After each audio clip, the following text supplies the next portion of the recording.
Welcome, everybody, to another episode of From Adversity to Abundance podcast. I am your host, Jamie Bateman, and I am super excited today. I've got a special guest, Matt Izzo of Matt Izzo Fitness. Matt, how are you doing today? I'm doing great, Jamie. Thanks for having me. I'm excited to talk to you. Absolutely. I appreciate you taking the time. I know you're a busy guy, and your time is very valuable. So truth be told, we don't know each other very well. Twitter and social media are interesting, add an interesting dynamic to life these days. And I came across your story on Twitter, and I was really inspired by it. So I reached out to you, and here we are. So again, I thank you for coming on. Yeah, you're welcome. Happy to be here. So you just told me that you're down in Florida now. Why don't you fill in some additional gaps for our listeners as to who you are today and what you have going on right now, and then we'll back up and get into your backstory. Yeah, sure. So like you said, I just moved to Florida in the last couple of months. I'm in South Florida now. It's great, sunny and warm every day. I had lived in New Jersey for my entire life up to that point, and right now I am running my own coaching business where I help people primarily with fat loss, but also other fitness and mindset related things. This is something that I've started in the last, pretty much in the last year after I quit my corporate job and decided to venture out on my own. I had a long struggle with obesity and depression that took me probably 25 years to overcome that. And then, now that I have done that and I lost the weight, I've kept it off for coming up on 5 years at the end of this month. I feel like I've learned so much pretty much from the internet, right? And this is, I'm pretty much self-taught all these things. So I've learned so much over the years from these people that, I went through all this for a reason and for a purpose. So now I share what I can, and I try to give back as much as I can to help others overcome some of the same struggles that I've overcome in my life. That's awesome. Yeah, I think this is going to be a really relatable podcast for a lot of people and very inspirational episode. So yeah, I mean, I mentioned before we hit record, I probably need to talk to you more so I can get a little more inspired myself to get back into I'm into fitness, but not as much as I used to be. And like we said, life has seasons, but yeah, so really interested to get into the adversity that you dealt with, and of course we can take it where you want to go with that. Some people have, a few months of where it was like really, really bad, and it's 2 or 3 major life events in a negative way or challenges kind of occurred in that short period of time. I'm sure you do have episodes like that or time periods like that, but it sounds like you had a long stretch of struggles pertaining to, mindset and the physical, I guess, challenges that you dealt with. So pick it up where you'd like to. I want to get, dive into your backstory and talk about the adversity that you've been through.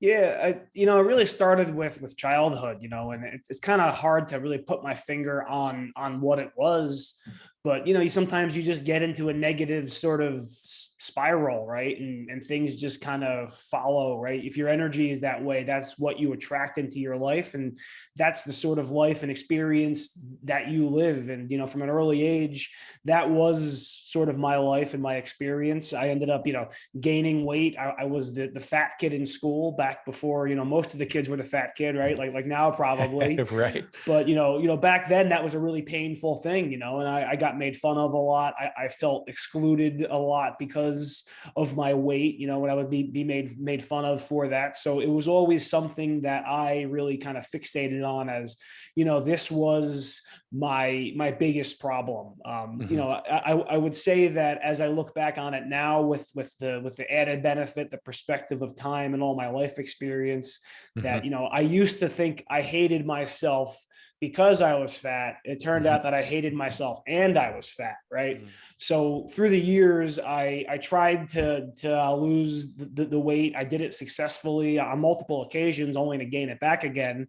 But, I never really addressed the underlying mental and emotional sorts of things that I needed to, right, in order to say that I've overcome this and I've really healed.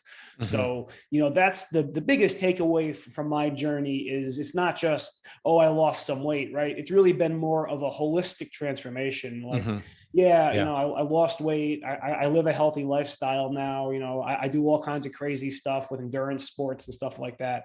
Right. But, it's more than that. It's a mental Mm-hmm. and emotional transformation as well. Whereas now I'm a healthy person and, I'm able to maintain this lifestyle effortlessly because this is now who I am. And it's not just something I'm trying to do. Sure. Yeah, there's so many ways we could go with this, and we're obviously not going to cover every aspect today that we could. But I did watch your podcast with Zuby, and that was really good. And you guys got into toward the end how the mental and physical and spiritual aspects, and like you said, the holistic approach is necessary. They're not separate. I mean, you can somewhat isolate them and talk about them independently, but they're really not. They go hand in hand. So before we get to how you approach things, so do you mind drilling down just slightly more on kind of maybe the pain that you were dealing with? And again, this isn't meant to be therapy or painful for you in any way, but just so that our listeners can understand. So you're saying for a while you thought you hated yourself because you're fat, but then, and those are your words, Yeah. but you hated yourself and you were fat. So are you kind of saying that you may have been overweight because you hated yourself as well? Yeah, and really what I've come to learn is that, obesity is a symptom of these deeper underlying emotional sorts of problems, right? And like, it doesn't just happen in a vacuum. The inside reflects the outside and the outside reflects the inside, right? So Mm-hmm. That's really good. it's really hard for me to just kind of pinpoint one or two specific things that happened, right? But Sure. I was in a chronically negative state is how I would describe it. But Yeah. what was really challenging is if you're in a chronically negative state, you don't necessarily realize you're in a chronically negative state, much in the way the fish doesn't see the, water that it's in, right? If this is just how you experience life, you don't necessarily realize that, this is different. If you would have told me, if you would have asked me what anxiety was in my mid-20s, I wouldn't have been able to tell you, let alone identify and say, oh, I have chronic anxiety problems, right? Because that was just life as I knew it. That was your default, right? And and that was just how I experienced life, and I really never would have thought that a life that I'm living now, with this sort of energy and the emotion that I feel on a day-to-day basis, I didn't even realize that something like that was possible for me.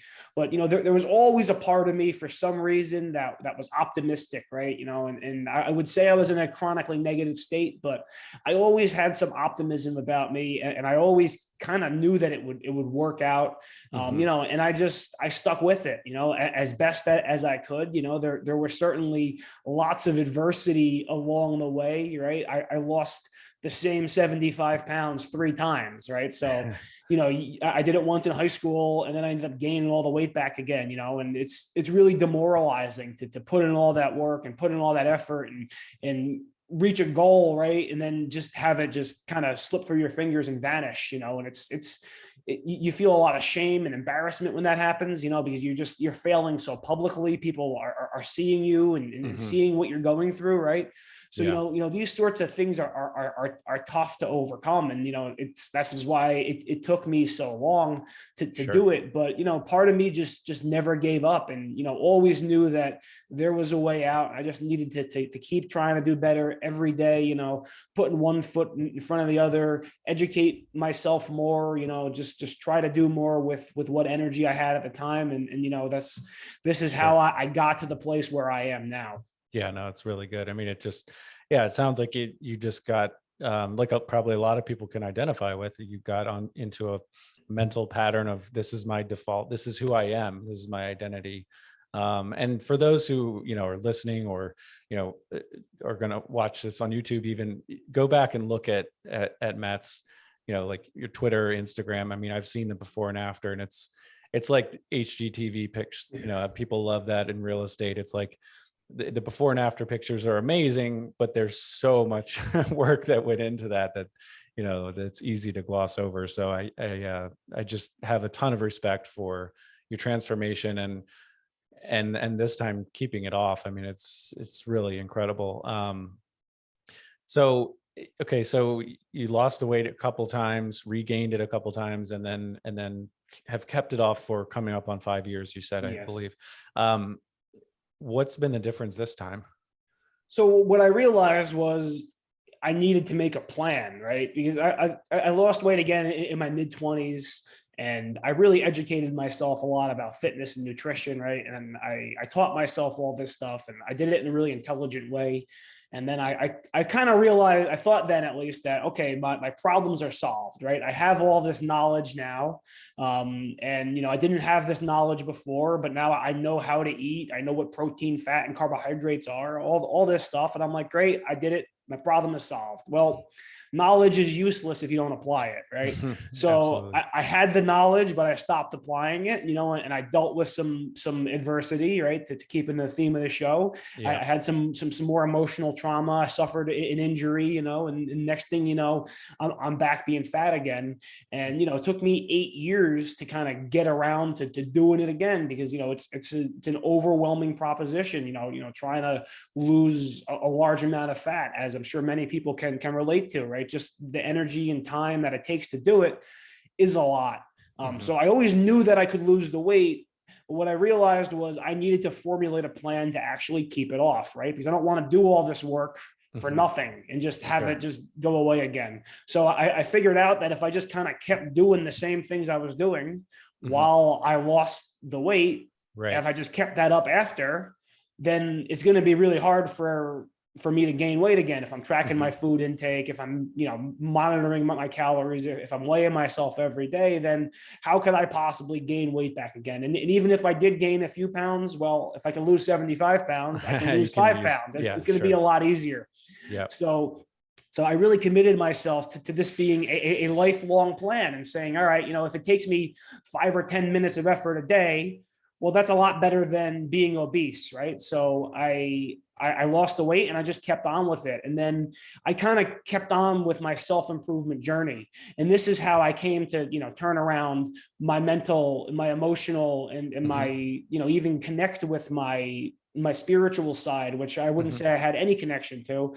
It was through, just continuing my growth, my development, continuing to learn, continuing to experiment with different things. We'll say meditation and journaling and, all sorts of other things, and, exposing myself to different ideas and different books. That this is when I started to really make connections and start to understand how I worked, how other people worked. And then I started to grow mentally and emotionally, and this is what has allowed me to, I would say, make a holistic transformation. Whereas now I don't have to do all these things. I don't have to closely monitor what I'm doing, because this is now who I am. I have in a sense rebuilt my self-image to be the person that I am now. So when my subconscious mind takes over, when I stop being intentional, I still behave in alignment with who I am right now, not the way I used to be 5, 10, 15 years ago. Have you read James Clear, Atomic Habits? I have not, but I've heard good things. I put you on the spot there, but it's almost like you could co-write it, I think. Yeah. But just what you were saying about, he talks about that as far as, I am a runner. This is who I am. This is my identity. It's not just what I do, it's who I am. So it just kind of takes over. The other thing that I thought of as you were speaking was, you said it takes a lot of time to do your exercise and eat right and plan and everything. No doubt, for sure. But I imagine you're so much more productive in the other hours of your day that it's almost like, who cares that that you've gained in the end. As far as energy and productivity, I would guess. Is that fair to say? It's 100% fair to say, and if I go back to 2016, when I most recently started to lose weight again, I had a number of things I guess I would say were problems with my life. I was working at a job that I really didn't like. It was doing legal collections, right? Working with people who were pretty low energy, negative people. Mm. And I worked there for a long time, and I felt like I was trapped in that environment. You know, and then there were some other things, but you know, what I understood on some level was I only had so much energy. I only had so much time and attention, and I needed to, you know, really focus, like I say, obsess about solving this one thing first. And that for me was losing the fat, right? And getting myself physically healthy. And then by doing that, right? And then that raised my energy, you know, and put me in a better state. You know, a couple of years later, I got another job. You know, someone actually reached out to me to hire me, you know, and you know, that wouldn't have happened if, you know, and I wouldn't have been able to function at that new job, which required me to be, you know, a more capable, diligent employee to be a better manager. I wouldn't have been able to do that had I not put in all that other work, right? And and built myself into something more than I was. Sure. So it's definitely helped make me more productive in all aspects of my life, you know, business, personal, everything. Absolutely. So the first job you mentioned that you quit, 2016, I think, somewhere around there. Financially, were you a millionaire at that point? You don't have to answer, but you were you know, because I think what happens is, because I just I worked part-time for the last 7 years, and I just finally resigned myself to focus on my own businesses. And you know, there's always that struggle of, you know, when is it the right time? And there's no one size fits all answer, but I'm just curious, was that more of cutting out negativity and then you could move on? It sounds like that's the case, versus, oh, I've made it now, so I can kind of quit my job and do whatever I want.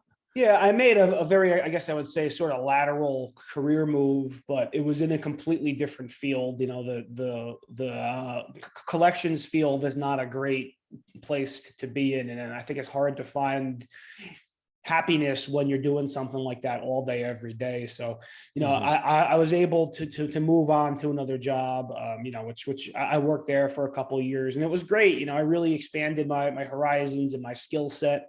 You know, and I since came around to leaving that job to start my own business. I guess what I would say is, what I've learned along the way is that energy is more important than money.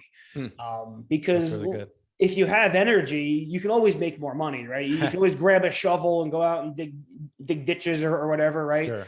But you know, money can't buy you more energy, right? And you know, so I'm, you know, I understand that I'm always going to have the money that I need to do the things that I need to do, right? You know, like, you know, are there luxuries that I'd love to have? You know, sure, right? I'd love to be driving a 911 turbo instead of a Subaru, right? But that's not money that I need, you know.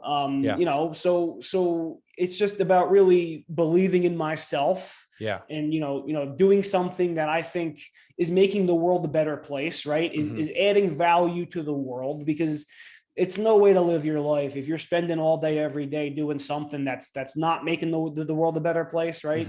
Then that's not a recipe for anyone to live a happy or healthy lifestyle, no matter how much money you're making from it. Yeah, that's really, there's a lot of, I might have to re-listen to that, what you just, the last 5 minutes, that was really good. Yeah, I just think, you know, entrepreneurship is such a sexy term, and it's, you know, and I'm an entrepreneur, and I love it. I love doing my own thing.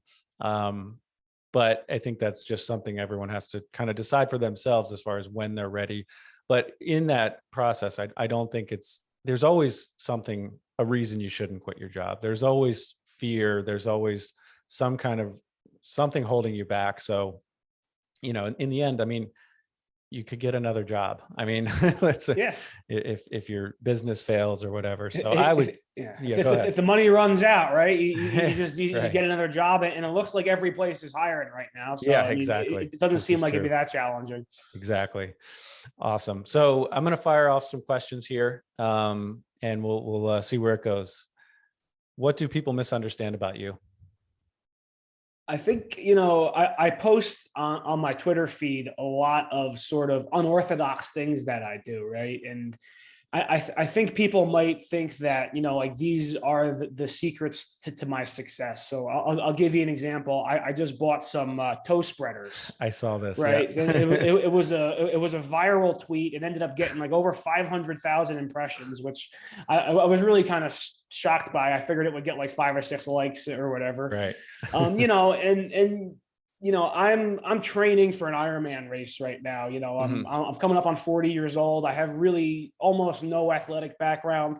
So I'm looking for every little advantage that I can get. And what I find really great about Ironman racing is that, it requires me to be dialed in pretty much with everything, nutrition, recovery, right? Because it's just such a demanding thing to do every day for 9 months. So I talk a lot about these unorthodox things that I might do, these small things that I try. I'm always experimenting, right? But this isn't what got me to the point that I'm at now. This isn't what I have clients doing, right?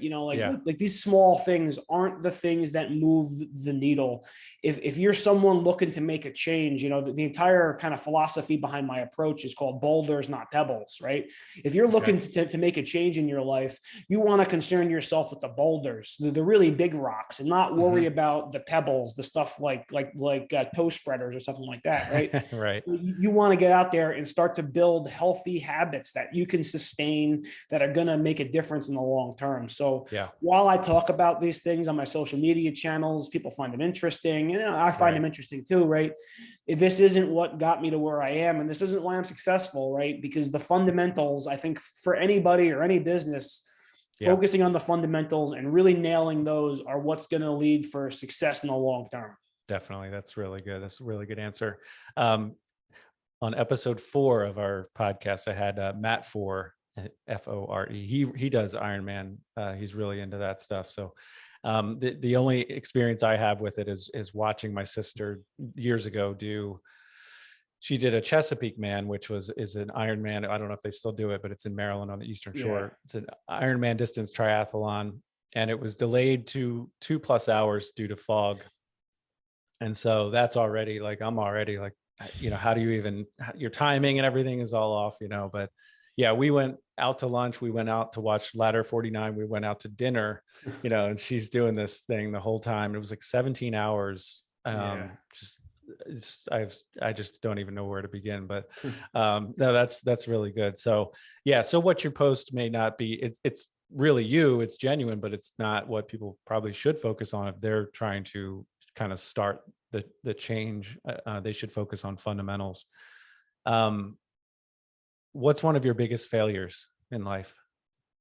I don't know that I really kind of frame things as failures. And, I recorded a video about this yesterday. It's going to be coming out on my Twitter feed probably this week.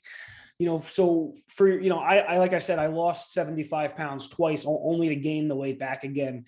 And for years, this hung over my head as a failure, right? Because again, in some ways it was a failure.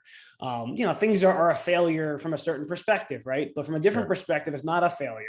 But now when I look back on it, I'll say, okay, well, I lost weight in high school. I had no idea what I was doing. I basically starved myself, and I did a lot of calisthenics, but I proved to myself that it was possible, right? Because before I did that, I didn't even know that I could do this, right? So I failed. I gained the weight back again. And then again in my 20s, right? I did it again and I failed and I gained it back again, but I taught myself a lot, right? And I really built the foundation for my knowledge that I'm still using today in my business. So, I can look back on these experiences now and I would say, well, these weren't failures at all. These were important stepping stones for me to become ultimately successful.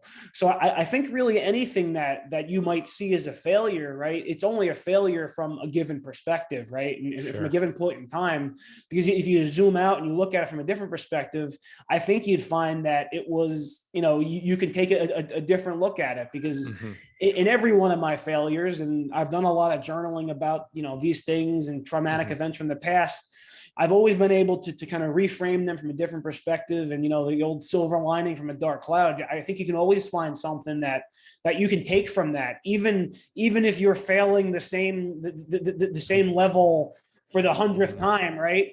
There's still something you can learn from that and take away from that. Yeah, that's really good. Awesome. If you could have coffee with I don't know if you drink coffee, but there's no calories in coffee. Yeah, I do. If you could have coffee with any historical figure, who would you choose and why? That's a tough question. I think I would pick Theodore Roosevelt. Okay. He's been a really kind of influential figure in my life, and really these last couple of years, I read a interesting or fascinating 3-part trilogy about his life by, I believe, Edmund Morris off the top of my head. Okay. But it was like a 75-hour audio book if you take up all 3 of these kind of individually. And if you just stop and think, right, how long would an audio book about your life be, or my life, right? It certainly wouldn't be 75 hours. And he's just somebody who really was able to reinvent himself so many times throughout his life. And just the breadth of his experience. He wasn't someone that let a single role define him. He was police commissioner in New York. He was president of the United States. He led the Rough Riders. He basically single-handedly won and he started and won the Spanish-American War. He later wins a Nobel Peace Prize for avoiding a war, but between Russia and China.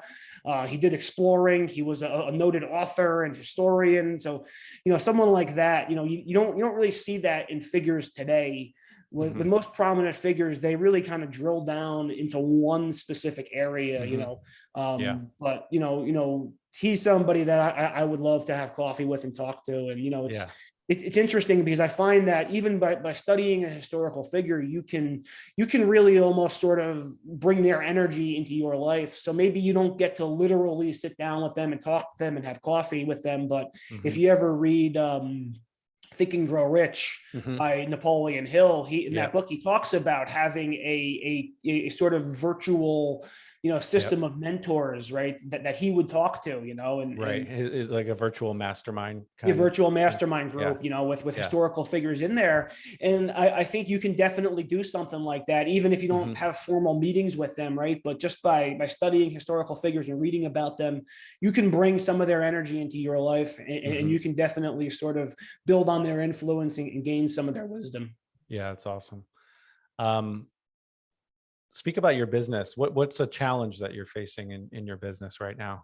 I think the challenge I face is selling myself and selling what I'm doing, because I'm taking a different approach to fat loss from pretty much anybody else that you'll find, right? So, how so? Well, because again, I'm not really promising a short-term result, right? I'm not saying you're going to drop 10 pounds in 4 weeks or anything like that. What I'm saying is you will make a holistic transformation, and you will get results in the short term, but they will be results that you can sustain and build upon. And I will give you the tools to make this a permanent change, right? So it's not, it's a different approach than most people are taking. It's not like something I can package in a PDF necessarily and say, well, here, just follow these instructions, because everyone's going to be different. So, but you know what? I'm working on it every day, right? I'm connecting with more people. I'm getting better at sharing my message and connecting with people and convincing them of that. So, that's, I guess, the biggest challenge I'm facing. My end goal is to help over 1 million people lose weight. I'm still not exactly sure how I'm going to accomplish that, but that's okay, right? You don't have to know step 38 when you're on step 4, right? So, I know if I just keep moving in the right direction, keep working with people, keep putting myself out there and positively influencing people, that it'll work out. And, if I keep making adjustments, I'll reach my goal the same as I reach my fat loss goal and the other goals that I've reached in my life. Yeah, that's awesome. Yeah, I've heard the analogy of the driving in fog. I spoke of fog earlier, but you're not able to see the whole path, right? But if you drive 20 yards, you see the next 20 yards, and it kind of opens up for you. If you're trying to do something that no one else has done before, then there's not going to be a roadmap for you to follow. You just kind of have to figure it out as you go. So do you take, and you don't have to get into how you approach things with a client, but would you recommend, someone who's trying to lose a lot of weight, that they only focus on the physical at that point? Or do you take like a multi-pronged approach and they should also deal with the mental and spiritual all at the same time. Yeah, I think a multi-pronged approach. It's important that you don't bite off more than you can chew, so to speak, right? So, so make sure that the things that you're doing really are moving the needle. I guess one of the challenging things from what I did is I can look back at what I did really over I guess I would say an 8-year period of when I kind of started turning my life around. And if I analyze how I did it, I don't think I did it the most efficient way possible. I didn't really have the top down picture of it. So as I kind of try to rebuild that, and I'll say, okay, well, we can definitely make this more efficient. Doing the things that I did could have been done a lot faster, right? And with and a lot more intelligently. And I certainly took some missteps along the way. I think at one point my fitness plan was, switching from beer to liquor, right? So I may have been guilty of that one. Maybe even currently. And it kind of worked probably a little bit, but it certainly opened up a whole other host of problems. I wouldn't recommend it, right? So it hasn't necessarily been a linear progression from step one all the way to where I am now. Right. So, I think it's important that, people really focus on their mental and emotional health. Is probably even more important than the physical in a lot of ways, because at the end of the day, I've kind of come to understand that my physical form really isn't all that important. If I'm healthy, if I'm able to do the things that I want to do, it's really more about what my emotional state is and how I'm feeling, and how much energy I have. That's much more. I was waiting for you to say energy, because you've mentioned that 3 or 4 times, and that's definitely a takeaway for me from this episode for sure, is just keep going back to the energy. And I love that. That's awesome. I mean, that's almost like what draws, links the two, the mental and the physical. It seems like it's your energy. But I can tell you have a lot of energy, you have a lot of optimism, you're definitely a man on a mission, and you're definitely moving forward, and you're in a growth mindset. I mean, it fits perfectly with this podcast. This isn't necessarily a rags to riches show. It's more about, and it's more about just overcoming adversity and getting to an abundance mindset. And that's, you're the perfect guest for it. So, anything to add to that? Yeah. I mean, it's, look, having an abundance mindset, I think it is challenging for me anyway. Right. And it's something that it is hard. It's hard to do that. You can't just, if you don't have an abundance mindset, you can't just flip a switch and get one, right. It's something that's deeper than an intellectual understanding. Right. So it's how do you on a deep level have an abundance mindset, and not just pay lip service to have an abundance mindset. And, I actually just tweeted something earlier today that I think encapsulates it pretty well. It's that if you believe in yourself, if you believe in your ability to, overcome adversity, if you believe in your ability to adapt to whatever life throws at you, then there's not much to worry about at that point, because everybody likes to panic about, how the world is changing, right? You go on to any news source or social media feed, you'll see all this stuff about inflation and Ukraine and pandemics and all these other things, right?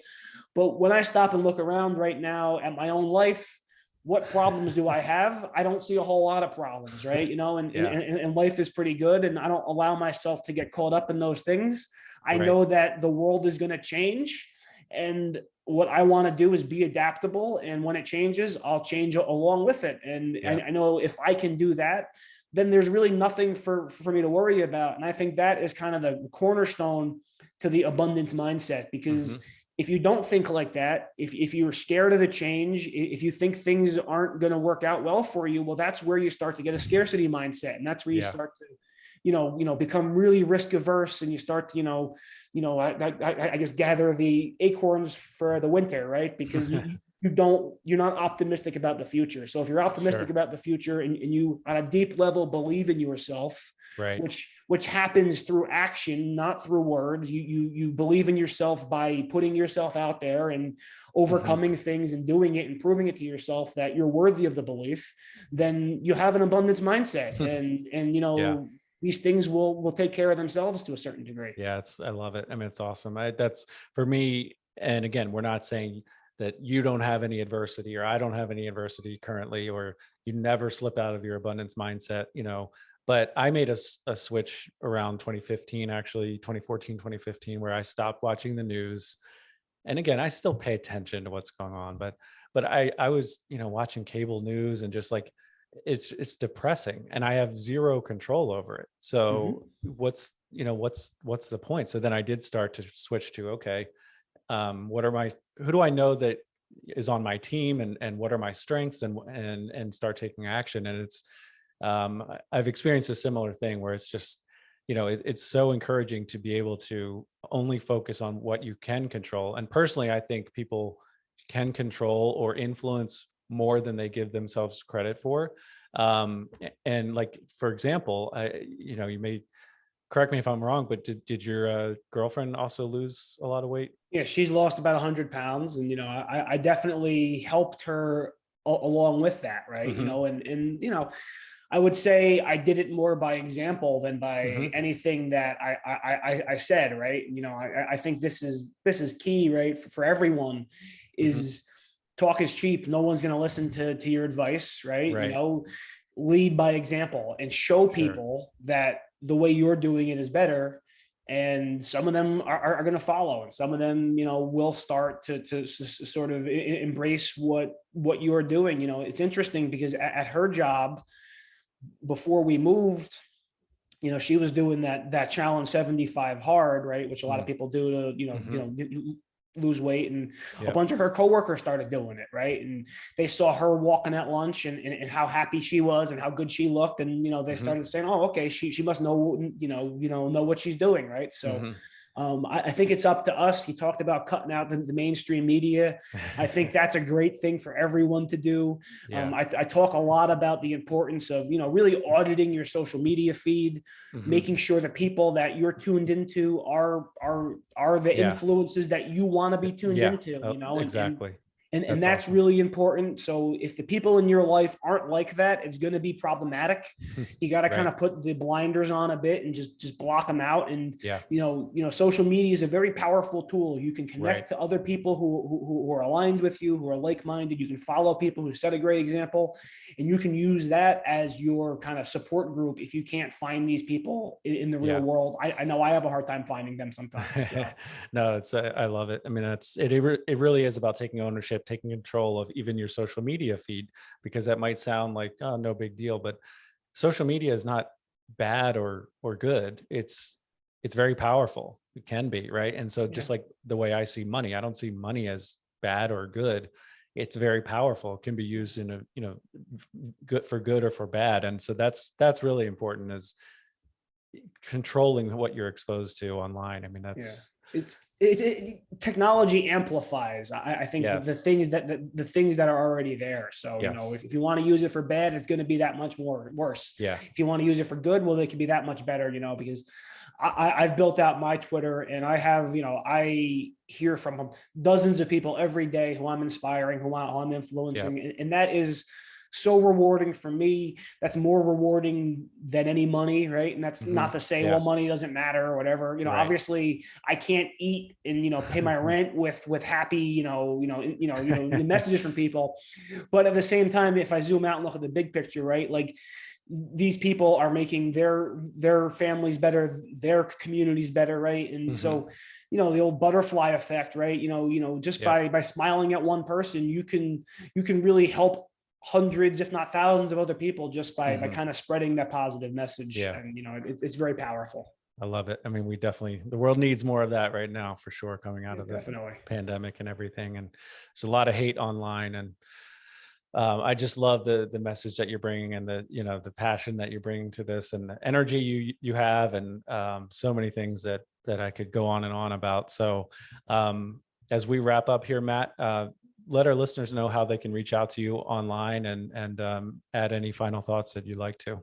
Yeah, sure. I'm on, Twitter is my prominent kind of social media. At MATTIZZO, just at Matt Izzo. And my DMs are always open. I'm happy to answer any questions or talk to anybody.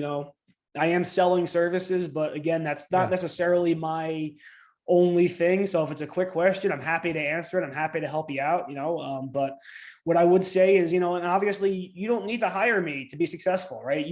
I did it without hiring me. And so this isn't something that anybody needs. You can figure it out on your own, but it took me 25 years, right? So if you could tell me I could have all the information and knowledge that I have now, we'll say 15 years ago, how much money would I pay for it? Well, I would have paid every dollar I had for it, basically, right? So, it's really a process, and you can figure it out yourself. But if you want to save some time and look into coaching, if not even from me, right? You can. There's tons of great coaches out there. It's really an interesting space because there's real people out there who have experience, who are now selling their services, and you can hire them, and you can get, real impact from people who are on social media that can help guide you and help you down the path in a way that really never existed before, because now there's a way for you to find these people and connect with them and get some sort of verification, right? Because I'm out there posting the receipts of what I'm doing every day. So you can see that I'm not just some fraud or some kind of charlatan, right? And there's other people like that too. So I think it's a powerful tool that everybody can use, and, can really help kind of make the world a better place if we kind of get away from the, mainstream media sorts of like these big, these big corporate influences that don't necessarily have making the world a better place, as their core mission. So. Right. No, that's really good. So just very quickly, so what does a typical, if someone is interested in working with you, what does that look like? Yeah, so we would have a initial kind of assessment call, and then I build a program, basically something that meets that individual's needs, right? Because it has to be customized to that individual, what their situation is, what their physical situation is, what kinds of food they eat, right? What their lifestyle is like, right? So it's not just a cookie cutter thing. It's something that's customized, and it starts, and then you have to live your life, and you have to make adjustments and see how it works, because not everything you're going to do is going to work out at first. So it's definitely a give and take process of making adjustments as you go, and layering in new things, right? Once certain behavior patterns become a habit, then finding other behaviors that can be added to that, and just layering habits one on top of the other, right? Sure. Like I talked a bit about some of the unorthodox things that I do, and if you would have showed me my daily routine now, 6 years ago, I would have said, you're crazy. There's no way I could do that. But I didn't just wake up overnight and start doing it, right? I started by making simple changes on the important things, and I just kind of built on it from there, and seeing what worked, seeing what didn't work, and just, periodically making adjustments. And, that's the only way to do it. It's unrealistic to think that you're going to just wake up one day and become a new person and follow this crazy program and do that, right? Maybe you can do that for 8 or 12 or 16 weeks, but when your willpower gives in, when your motivation goes away, what are you going to be left with? And, this is why so many people fail so often. And this is why I try to instill in my clients, hey, this is how you can be successful, not just for the short term, but for the long term, and how you can make this a permanent change and not just a temporary thing that you do for a while, and then you stop and you go back to what you were doing before. Yeah. I can tell you're a genuine guy who really wants to help. And that's like you said, the long-term, you have the long-term in mind and the best interest of the client, I can tell, which in the end, hopefully comes back to you, financially and in other ways, but I know it will. Really quickly. So what's more important, diet or exercise? Diet would be more important, right? Because, so I started walking 10,000 steps every day at the end of 2013, when my mother gave me a Fitbit for Christmas. And I ended up doing it every day for 7.5 years, just because, I kind of became determined on that. But it was another 2.5 years until I really started losing weight. So I walked and all that stuff. But then once I kind of got the diet dialed down, and I downloaded my Fitness Pal, started tracking my food intake, restricting my calories, I was able to lose 75 pounds in about 9 months from that. Gotcha. So, and when I say diet, I don't, and I know you know this, but I don't mean going on a diet per se. I mean, you're intake of food. Yeah, it's about intake and it's about food choices, right? Both matter to a certain degree, obviously. But you know, if exercise is great for everyone to be doing. Sure. It's not something that people who are only trying to lose weight should do. It can be as simple as just going out and walking, though. It doesn't have to be something that's straining or strenuous if you don't want it to be. Everyone should be exercising, but if you're trying to drop some pounds, diet is what you need to focus on for that. Yeah, that's really good. Awesome. Well, Matt, thank you very much. I know we went a little bit long, and like I said, I know you are busy. I know you have a hard stop, and I really appreciate you coming on and sharing. There were so many knowledge bombs that you dropped. Really, like this has been excellent. So I really appreciate it. Thanks a lot, Matt. Oh, you're welcome. Thanks for having me, Jimmy. I appreciate you. Absolutely. So, and to the listeners out there, we appreciate you as well. We want to thank you for spending your most valuable asset with us, which is your time. Thanks, everyone.